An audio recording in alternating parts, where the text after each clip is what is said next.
After another long week of fighting, anti-Gaddafi rebels are struggling to keep hold of land they've gained. But the Gaddafi regime has also lost some key players. Foreign Minister Moussa Koussa stepped down last week. Koussa was known as one of Muammar Gaddafi's closest confidants when it came to information about operational intelligence and foreign policies. Koussa's resignation is seen as a significant move, but is not crippling to Gaddafi's regime. Koussa left Libya and traveled to Britain soon after saying he was leaving his government position, following suit of Libya's justice and interior ministers who left when the conflict began. On the other side of the fighting, rebel forces are working to be more prepared to fight Gaddafi supporters. Forces have taken it upon themselves to prepare their troops. They have set up a training camp at a military base in Benghazi and are teaching volunteers to fight. Even with heavy equipment, including machine guns, rocket launchers, and mortars, the rebel forces are having trouble keeping a hold of ground they gained with the help of Western military airstrikes. The New York Times reported that there are CIA members in Libya working with anti-Gaddafi forces. But President Obama is still saying the United States will take things slowly in terms of help.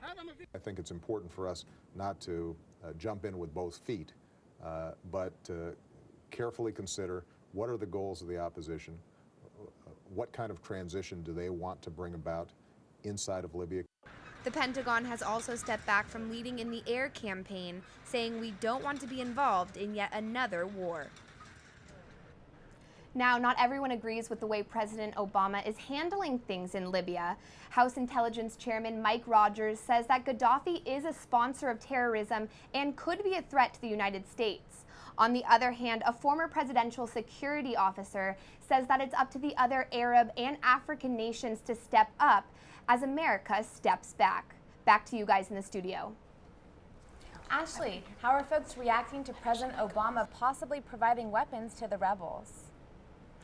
Well, there are government officials on both sides of this argument as well. Some are saying that we need to arm the Libyan people so that they can fight for themselves, while others are saying we still really don't know who the leaders of the rebel group are and don't know if we really should be giving them weapons.